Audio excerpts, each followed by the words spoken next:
Hello everyone, welcome to my YouTube channel. मेरा नाम है रंजीत। उम्मीद करता हूँ आप लोग बहुत अच्छे होंगे।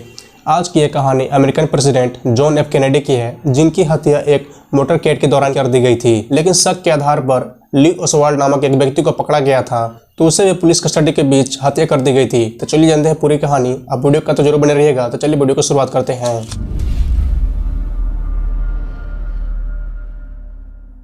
जैसा कि हम सभी जानते हैं कि अमेरिका एक सुपर पावर देश है और वहाँ का प्रेसिडेंट की सिक्योरिटी बाकी देशों से बहुत ज़्यादा स्ट्रांग होती है। प्रेसिडेंट की सुरक्षा में सीक्रेट एजेंसीज और पुलिस 24 घंटा लगी रहती है। इतनी टाइट सिक्योरिटी होने के बावजूद प्रेसिडेंट जॉन एफ कैनेडी की हत्या एक रोड शो के दौरान कर दी जाती है। उनकी हत्या तब हुई जब वो हाईली सिक्योर्ड फोर्सेस के बीच डाउनटाउन से गुजर रहे थे।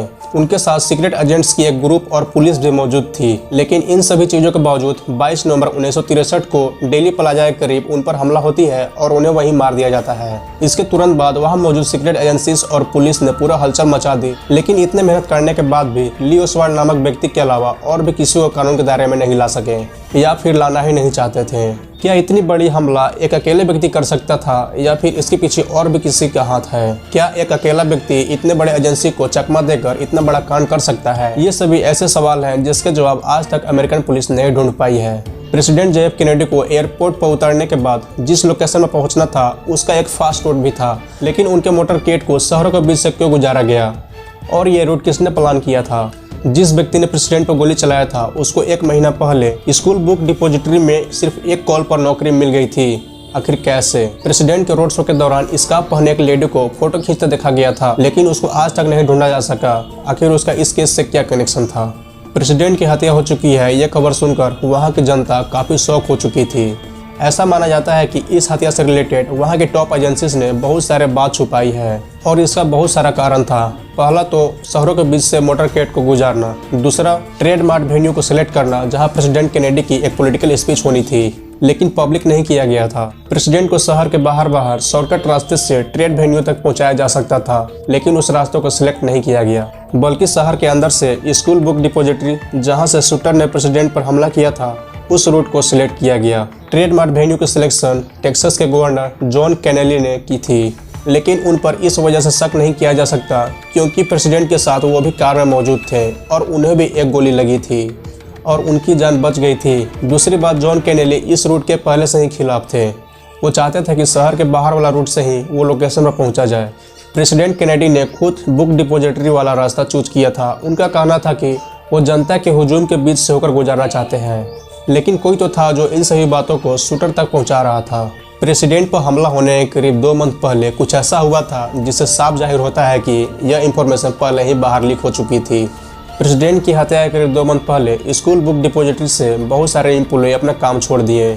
उसके अगले ही महीने अक्टूबर में स्कूल डिपॉजिटर्स की तरफ से एक व्यक्ति को कॉल आता है कि वो इस कंपनी को ज्वाइन कर ले, और वो व्यक्ति और कोई नहीं ली ओसवाल्ड ही था, जिसे प्रेसिडेंट की मर्डर केस में अगले ही महीने गिरफ्तार किया जाना था। प्रेसिडेंट की हत्या के ठीक 1 दिन पहले ली ओसवाल्ड के पास एक बड़ा सा पेपर बैग था। उस कंपनी में काम कर रहे दूसरे एम्प्लॉय ने इस बैग के बारे में पूछा तो उसने बताया कि इस बैग में कर्टेन रॉड्स हैं जो वो अपने रूम में लगाने के लिए ले जा रहा है। हत्या के करीब आधा घंटा पहले ली ओसवाल्ड बाकी एम्प्लॉय के साथ डिपॉजिटरी बिल्डिंग के 6ठे मंजिल पर मौजूद था। दिन के 12 बज चुके थे। सभी एम्प्लॉय लंच करने के लिए फर्स्ट फ्लोर पर आ गए, लेकिन ली ओसवाल्ड वहीं रह गया। ठीक 12:30 बजे प्रेसिडेंट की कार डिपॉजिटरी बिल्डिंग के पास आता है और पूरा एरिया पहले फायर की आवाज़ से गूंज उठता है। प्रेसिडेंट को पहली गोली उनके गर्दन में लगी और दूसरी गोली उनके माथे में जाकर लगती है। कार का ड्राइवर गाड़ी को तेजी से भगाता है, लेकिन शायद प्रेसिडेंट की मौत उसी वक्त हो चुकी थी। लेकिन मोटरकेड के पुलिस ऑफिसर ने पहले फायर के बाद 6ठे मंजिल पर देखा तो वहां से कोई खड़ा होकर फायर कर रहा था। कुछ ही मिनटों के अंदर पूरे बिल्डिंग को सीज कर दिया गया और किसी भी एम्प्लॉय को बाहर जाने के लिए मना कर दिया गया। और इन सभी एम्प्लॉय के बीच एक शख्स मिसिंग था और वो कोई नहीं, ली ओसवाल्ड ही था।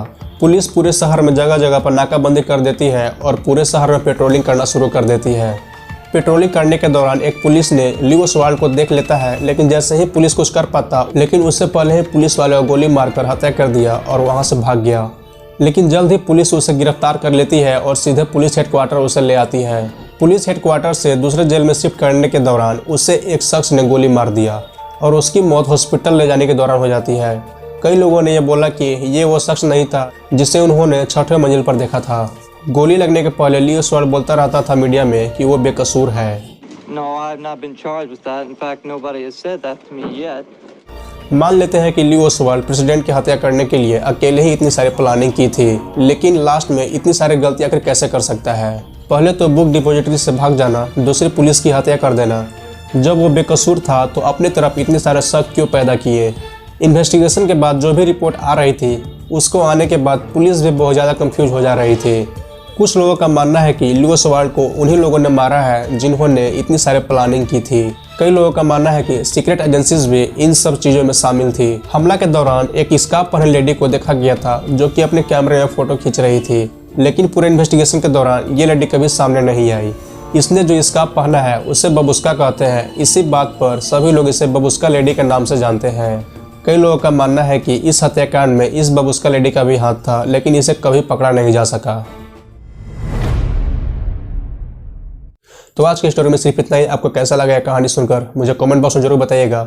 साथ ही साथ वीडियो को लाइक कीजिएगा, शेयर कीजिएगा और मेरे चैनल को सब्सक्राइब कीजिएगा। तो मैं आपसे मिलता हूँ अपने नेक्स्ट वीडियो में। Thank you and bye bye.